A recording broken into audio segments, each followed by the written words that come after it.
Welcome to Right on the Mark with your host, Mark Young. Today, we're going to talk about youth sports in the Mon Valley. You know, with this time of year coming up, we're at the end of spring almost, getting to the beginning of summer. I can't help but not think about all the youth sports. So this time of year, about 40 years ago, as a matter of fact, I was 13. And that was my next step on youth baseball. There's just so many things were going on at the time. I mean, school was coming to the end. Summer was coming up. A lot of activities. Pools were opening up. Tennis courts were opening up. Kids were out riding bikes, skateboarding, and just a whole slew of sports going on. And whether it was competitive or non-competitive, or just for fun. Everybody just wanted to get out. Everybody had to get out of the house at some point just to enjoy the weather. And, some of the things that I could remember heading into my 13th year was Bronco League was behind us. We had 3 successful years, at least I think successful years at Bronco League, playing for Lou Dodge, of course. We had highly successful years, and now it was time to turn a page in a new chapter in my life. And it always seemed like summer always took precedence over anything else that happened. Summer came up, you always want to make it the best, whether it was making new friends, meeting new people, branching out, going to different areas in the Mon Valley. Whether it was swimming, playing basketball, football, baseball, anything like that, you just wanted to leave a mark for that year. Everybody progresses at that age and everybody gets a little bit better. And you always wanted to be better, at least in my mind, you always wanted to be better than your opponent or your neighbor or your friend or, even your cousins or your brothers. So there's a lot of camaraderie going on in the summertime, and it just makes me think now of going into Pony League. It's a new league. Kids are a lot older. It was 13 and 14-year-olds. 14's, I want to say 15 and 16 was more like colt, and 17, 18, 19 might have been thoroughbreds. And I never really got into colt and thoroughbred baseball playing. I played high school baseball after Pony League just because I thought it was easier, and I thought it would be better for me to play that than doing a travel league in the Mon Valley. But some of the things I can remember, there's a lot of things that I can remember going back 40 years. There's always stuff that sticks in your mind, that you could have done, should have done, could have done better, could have prepared better, could have done all this stuff. Looking back, I'm like, yeah, I probably should have took it a little bit more serious.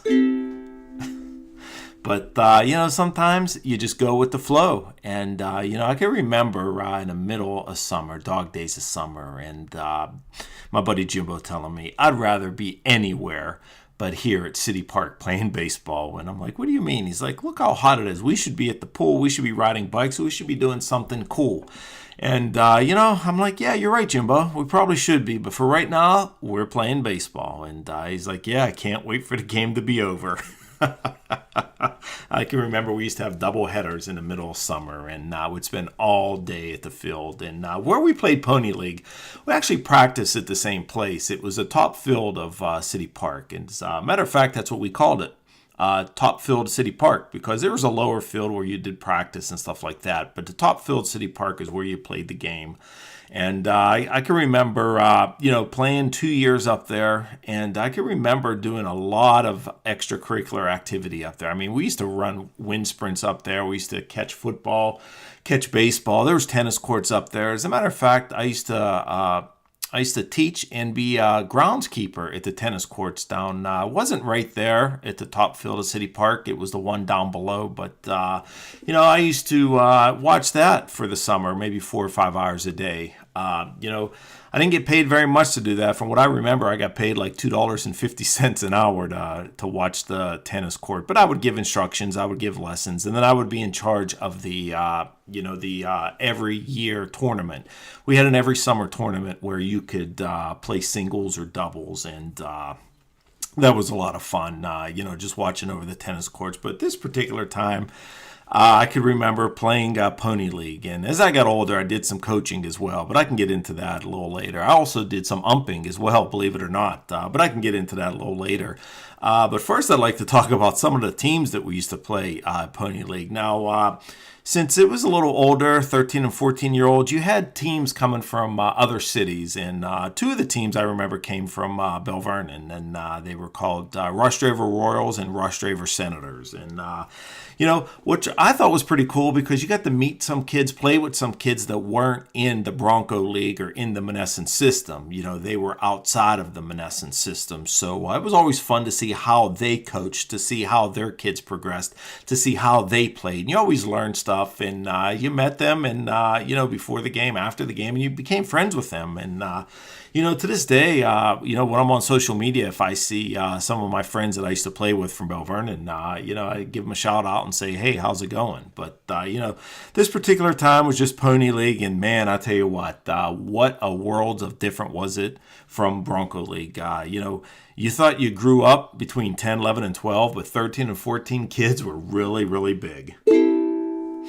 I mean, I want to say my cousin Hefty was probably 6'1", 240, maybe 230, somewhere around there. And man, could he hit. He could hit like nobody else I've seen. But, some of the kids that played on these teams were really, really big because, if they're late bloomers and they're growing big at 13, 14, and 15 years old, holy heck, and you're playing, you're playing these kids and you didn't grow it all over the summer, which in my case, I think I really maxed out at age 13 or 14. I never really got any bigger or smaller. I think I maxed out in size around then. I was at a disadvantage just because of all the kids are still growing and I'm still staying the same. But some of the teams that I remember back then, Mellon Bank comes to mind, Joseph's Nursery, and I did say Rush Draver Senators and Rush Draver Royals. We had the Hilltop Firemen's, and I played for Main Street Mall, and Main Street Mall was pretty cool. We had a really, really good team. I mean, we had some of the best pitchers on our team. We had Zeke. We had Craig Nard. Myself. We had, I want to say Jimbo was on our team. So we had a pretty solid team. Bob Draws was on that team as well.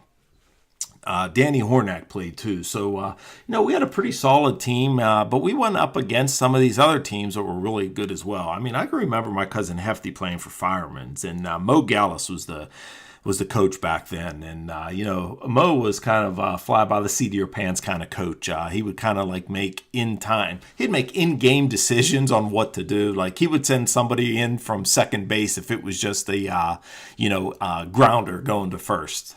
He was just that way. That's just the way he coached. And it's a lot different. It wasn't as structured as Bronco League. It was more willy-nilly, I guess, for lack of a better word, of just coaching because, kids were getting older. Kids were getting mouthy. Umpires were, weren't as strict. And, the coaches weren't as strict either. I mean, the kids get older, you let them do what they want to do. But, some of the other kids I'm trying to think that played I'm trying to think of the coaches as well. One coach comes to mind is Droby. You can't forget about Droby. Droby coached Mellon Bank, and one of the things I remember with him is, they only had one ball for practice. And once you lost that ball for practice, practice was over. So, it's kind of hard to believe that we only had one ball to play with, but that's all Mellon Bank had, and that's all Droby was allowed to have. And I can remember one of the helpers, I don't know if he was the commissioner or whatever, he might have been the treasurer or whatever, but Freddie Feldman was in charge of that. And you only had, a box of balls, and I think a box of balls, there might have been 10 or 12 in that box, and that's all you got was a box for the whole year. So you couldn't use game balls, you got practice balls, and I remember just people just hitting balls out of the park, hitting it left and right. If you can remember, the top field of City Park wasn't really fenced in down the left field line. Right field was fenced in, center field was fenced in, but left field just went on and on and on, basically all the way to Park Manor. I mean, it was hard to hit a home run there. The only way you could hit a home run is over the left fielder's head and let it roll all the way to the fence, and then you could just get an inside the park home run. I've only seen home runs, which ironically was from Jimbo because he was a left-handed batter. I've only seen a couple of home runs up there, and they were out over right center field or dead right field. And the one time I did see Jimbo, I did see Billy Jones. He played for Joseph's Nursery. He was a lefty, and I did see him knock one out of the park. But if you were a right-hander, man, you had a really tough time trying to knock one. You almost have to time it and swing late to try to get it over the right field fence or right center field fence. Most of my hits were probably doubles and triples. I did have one inside the park home run where I just smacked it down over the left fielder's head and just ran like crazy, and my dad sent me in. So my dad and my brother actually coached Main Street Mall. They both coached Bronco League, and they both coached they both coached Louis Dodge. So they just went up, to Pony League and started coaching our team. So my dad would generally send me around the bases, or he'd give me the still signal, and he'd let me basically do what I wanted because he knew I had speed on my side, and he thought I had pretty good sound judgment. That remained to be seen because I did do some crazy stuff back then where I wasn't paying attention, and I would just run lackadaisical. If you know what I mean. But, those were some good times back then. And some of the other players and coaches were really, really good. I mean, Mr. Wasselchak, I believe, coached Joseph's Nursery. And, he was all in. He was a legit coach, and he loved coaching. And you saw the passion. You saw the fire on the sidelines of his team.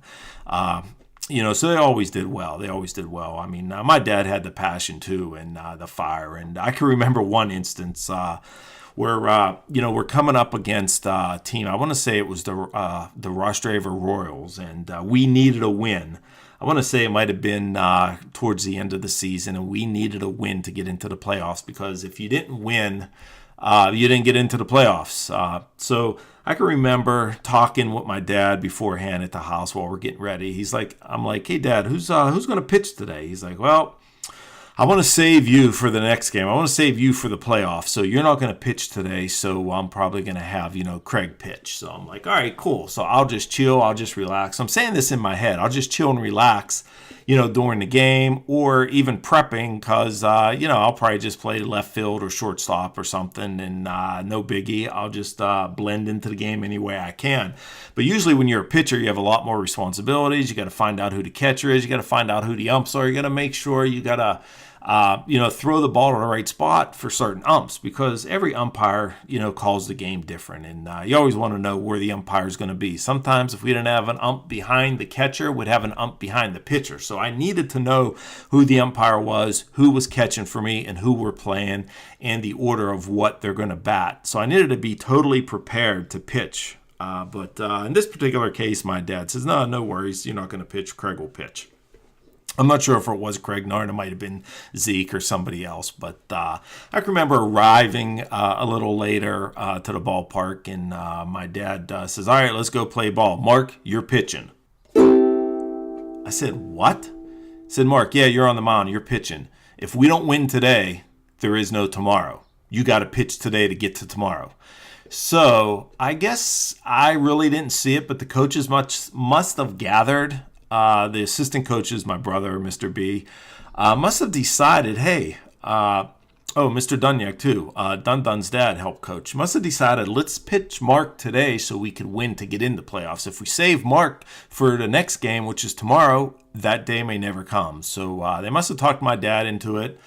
And he finally said, Mark, you're pitching. So I had to wrap my head around it. And I could remember just pitching. I don't know if we won or lost, to tell you the truth, but that's just one story that sticks with me is, my dad was adamant. Nobody changes his mind. But that game, they got into his head and they made him change his mind, which makes sense. I mean, look, you want to pitch today to win so you could play another game. And that's basically what he wanted. So, we survived. We played another game, and we went on. I'm not sure if that was 13 or 14-year-old, but that was just one remembrance of playing. But some of the other players on the other team, I could remember. Danny Hornack was really good. He'd really be able to hit the ball. Some of the other players, I want to say, like there was a Brian DeVore who could really hit. I mean, he could really smack the ball. Dennis Wentz was a good pitcher.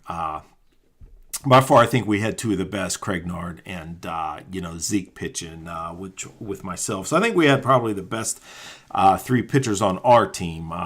So we did really well, but there was a couple other things that stood out to me. I can remember one time I'm pitching against my cousin Kevin. Hefty played for the Firemen's, and I can remember, leading up to this game, would go visit my grandparents on 416 Knox, and my grandpap, we always called him Pap, and he wanted to come see us play. And I can remember, he was getting older in life, he really couldn't walk, and I think he made it to one of the games, and he might have sat in a wheelchair, or they might have brought a special chair in for him, but to will him in to put him in the bleachers. But I can remember that game very vividly. Because big rivalry between me and my cousins was I was a pitcher and Kevin was a hitter. Hefty was an awesome hitter. And when he hit it, the ball just jacked right off the bat and just went probably, 300-400 feet. So whatever fence he's aiming for, it's probably going over. So I thought about this long and hard. I'm like, what am I going to do? What am I going to do when I'm pitching to Hefty? My grandpap's going to be in the stands, and Hefty wants to show off, and he wants to hit me, and I, of course, want to strike him out. So I'm like, what am I going to do? I don't know what I'm going to throw him. Back then, I was into knuckleballs, so I threw really good knuckleballs back then. I had some good sliders. I had some good junk pitching, too. I had some good curveballs, but I want to say the knuckleball was kind of an off-speed pitch for me, like a changeup, but I think my bread and butter, my strength was probably throwing a fastball. I did have one of the stronger arms in the league, so I always had to use it. I had a really strong arm probably to a fault, because I can remember throwing so hard I used to throw my arm out where I couldn't pitch for days and days, and then it turned into weeks and weeks because I just couldn't hold back. I only had one speed, and it was fast. If my dad would say throw a changeup, I might just be a little off speed, but this particular time I could hear my grandpap in the stands going, "Come on, strike him out, hit a home run, strike him out, hit a home run." So I'm hearing this chant as Hefty steps into the batter's box. And I'm like, oh my gosh, for this, we're going to be known for this for a very, very long time, if not the rest of our lives. So he steps into the batter box, and, I don't know who's catching, but I give him the nod that I'm going to throw a fastball, basically. I'm going to throw a fastball. And in my mind, I'm thinking 3 pitches, I want to strike him out. So the first pitch actually gets thrown high. It's a high heater. What do you know? Hefty takes a swing at it. Good God, I felt the wind from the mound. I thought he was going to take it over Park Manor, but he whiffed at it. He swung at it and missed. So I'm like, good Lord, that ball got away. He probably should have let it go. Would have flew over the backstop. But, he was anxious to hit a home run, and I'm anxious to strike him out. So, I gather myself. He gathers himself, and I start to wind up again. And I fire it with a fastball, and I hit him with another high heater. Got away from me over the pitcher's head. And what does Hefty do?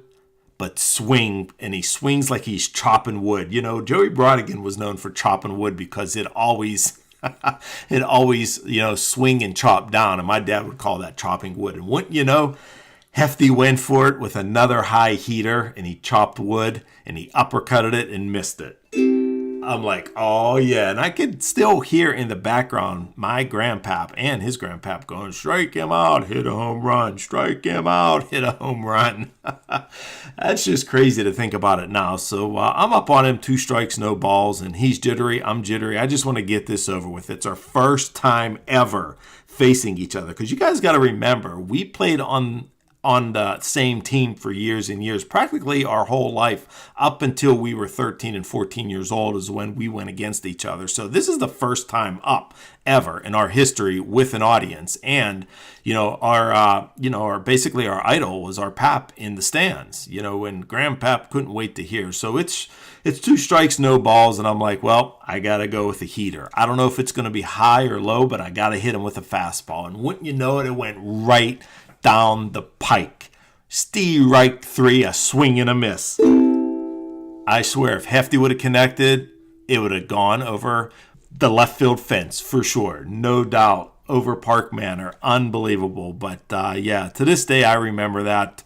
Hefty felt bad striking out. I felt great striking him out. But I think that might have been the only other time that happened, because there was plenty of times we met after that game where he did take me downtown. I can remember distinctly. He hit a good knuckleball of mine, and it might have been close to the fence. And he just, he went on a rampage from there. But the very first time I remember, I did strike him out. But after that, he got the best of me, because I says, it doesn't matter. I already struck him out with Pap in the stands. So that's just, I know that's a long and drawn out story, but it's one of my favorite stories of Pony League. There's a lot of other stories that I could talk about. I mean, we had a lot of good players back then. I can remember Dave Dunyak, his infamous crouching. He was a left-handed batter, and man, did he look good. He loved Bill Madlock. One of his idols growing up was Bill Madlock, and whenever he stood crouched and he swung that bat, he looked just like Bill Madlock of the 70s. So, like Dun, if you're listening, man, kudos. I'm sure you're teaching that down to your kids as well. But yeah, so Dun was an excellent player. But 13 and 14-year-olds was kind of murky, because you're playing other sports too, and you're visiting other people, so you really can't remember all the good times you had, because you always wanted to remember after the games of meeting the guys up at Elks. And basically, if you played Bronco or Pony League for that matter, you went to the Elks afterwards or at some point. So you always want to meet up with your friends later and just trash talk. You always want bragging rights, as they say. You always want bragging rights. But as I phased out of 13 and 14-year-old, I don't believe we won any championships. But there was always camaraderie. There was always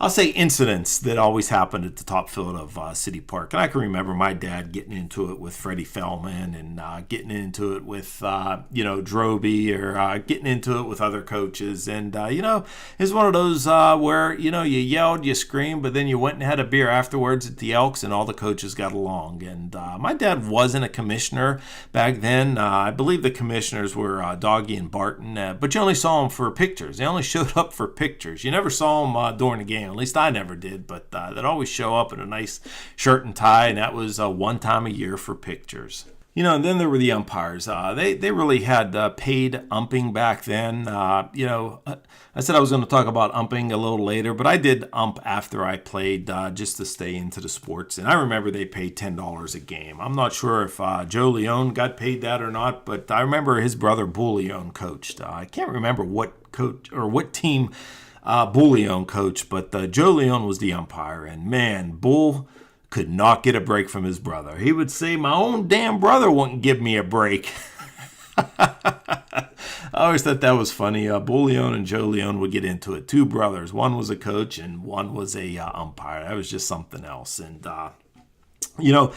speaking of umpiring, when I got into the ranks after I played my 2 years of Pony League, I got into umping, because my dad was more on the, not coach's side, but more on the administrative side. And he's like, why don't you just go up and help umpire? They always could use umpires. Whether you want to umpire behind the plate or behind the mound, it's up to you. So me and my friends, Pokey would umpire, Bernie Sarah would umpire, it'd be a good time. You go there, make $10. Ronnie Danko used to umpire. It was a lot of good times. So you kind of knew everybody, because everybody that umpired was a former player. And I can remember calling a game, and I thought I was calling a pretty solid game.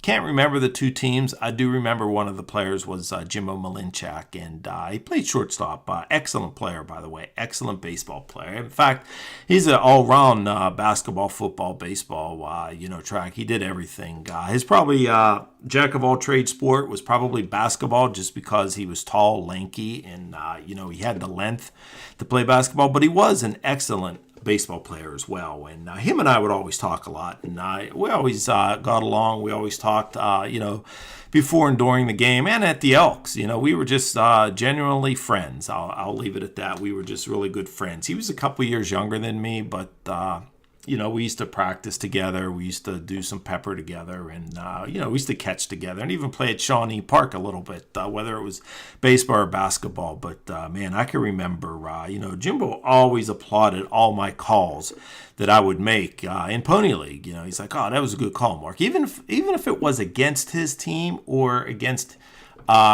for his team, against his team or for his team, he would always tell me how I was doing. He's like, "Mark, you missed that call," or "Mark, that was a good call. Nobody else saw that." But this one call, I couldn't tell. I really couldn't tell. But it looked to me like a kid stole second base. So he's heading from first base to second base. The catcher throws the ball. Whoever caught it, I want to say it wasn't Jimbo. It was the second baseman stepped in, swiped him. I called him out. And to me, I really couldn't see 100%, but I bet he tagged him out. I guarantee you he tagged him out. So I didn't see it, but he had to have tagged him out. So I heard a timeout, and Mr. Malinchak came out. So Jimbo's dad, Mr. Malinchak, was the coach for that team. I can't remember the name of the team, like I said, but he was a towering old fella. I mean, I want to say he was probably 6'4", 6'5", and he's marching at the mound. He's going to challenge my call of how I called the runner out at second. He can't see from back there. I was right there, and I could hardly see. Things happen bang, bang in baseball, and you just got to be prepared. But from what I saw, the angle I got, I think he swiped him in the back and called him out. So Mr. Malinchak comes out, calls timeout, walks over, and then he starts hustling faster. And he walks towards the mound, and he calls me, "Mark, how could you call him out? He was safe. I don't understand what you're talking about. He was safe. He shouldn't have, you couldn't see that. How can you see? You should have asked another umpire." For whatever reason it was, I called him out because that's the way I saw it, but he wouldn't lit up on it, So he's reading me the riot act, and I know I could see my dad sitting down the third baseline as he always did in his chair that he would bring up. And I could always see him getting up in the chair, and he's getting, ready to maybe walk to the mound to maybe, It's almost like my dad wanted to come and diffuse the situation, but he didn't get out of his chair. And I respected that. He let me handle Mr. Malinchak on my own. So I'm like, "Sorry, Coach. I called like I seen it." And then I don't know if he kicked dust on my shoes or not, but man, was he pissed when he left the mound. And, he let me have it. I didn't throw him out. I thought about tossing him, but I'm like, I can't toss him. He's just going to argue because he probably just wants the next call. A lot of coaches will argue, even if they know they're wrong. They just, they just want the next call because they figure if they argue, you'll probably give them the next call. But anyway, after Mr. Malinchak went back, or Coach Malinchak went back to the dugout, Jimbo, his son, came up to me and he said, "Mark, you made the right call. That was a good call." He was out. So I'm sure he went home and told his dad about that, and his dad never apologized or anything. But I always remember that from Jimbo.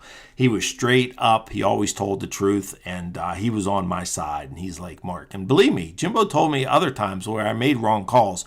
But this particular incident, when his dad came out and started jawing at me, and trying to put me in my place, he was behind me. He didn't say anything at the time, which I didn't expect him to, and he was on my side after his dad walked away. So that's one of the things I remember about Jimbo was, he was always legit, truthful, and that's probably why he is where he is today. I mean, he's $1 million speaker, and if you don't know who Jimbo Malinchak is, he goes by James Malinchak, and he does like these $1 million public speaking forums where he talks to people and, he kind of gets you all pumped up and motivated, So he's a motivational speaker, and he lives out in Vegas now. But, he calls him like he sees him too. He's, a straight shooter, as I say. But that was just one of the run-ins I've had. But I've had other run-ins with other coaches, but that was more memorable just because of, Mr. Coach Malinchak towering and coming at me. With both guns loaded, as they say. But, man, I'll tell you, there's a lot of other times where we wouldn't have referees or umpires. We wouldn't have, a third base ump, or we wouldn't have behind the, an ump behind the catcher. We'd have to just use one umpire the whole game, So if you're umping behind the catcher and you don't have an umpire behind the mound calling the bases, you're at a disadvantage and people are going to get on you. So I always try to help out where I can. So if they didn't have an umpire, I'd step in. Even though I wasn't prepared to ump, I'd go up there just to hang out, to watch the games and talk to the people in the stands. I'd end up umping just to help them out. You know what I mean? So Joe Leone, wherever you're at, I want to say thanks for giving me a chance to umpire with you. You know what I mean? So you and your brother Bull, we heard a lot from them, but they're great guys. They are definitely great guys. For what it's worth, I did coach for a little bit. It was Little League coaching, and after I got into umping, I'm like, well, I'll start out in the coaching. So I coached the younger kids. Some of them were just Little League players. And then I got into coaching some of the girl players as well. Whenever I was watching the tennis courts, they asked for people that would, help coach, whether it was soccer, whether it was tennis, or whether it was baseball. It wasn't anything that they kept score. It was more or less unorganized ball playing, but I did dabble in coaching a little bit there, but youth sports, that's what it was all about back in the Valley. I mean, you wanted bragging rights for sure. No matter what happened, you wanted bragging rights. I mean, heck, I talked earlier about going to the Elks. I remember they had swim team meets up there, and I never was on a swim team because I wasn't that great of a swimmer, but I'd go and watch the kids swim, and I'd go watching the meets, and that was competitive too. And you got to see swim meets there from other kids in other areas like Charleroi, Belvern, and Rushdrave, or places like that. So they came in, so you got to meet a lot of people, but, youth sports is where it's at. I know it's still thriving today, not in the Monessen area, but, in other areas, they still thrive because kids just have that natural competitive spirit, and they just want to, do well for themselves. And of course, it all comes down to bragging rights, as they say. Well, that about wraps it up for youth sports in the Mon Valley. Don't forget to smash the like, subscribe, and tap the bell. Definitely feel free to leave a comment below. I'd love to hear about your youth sports and growing up. See you next time, folks. For Right on the Mark with your host, Mark Young.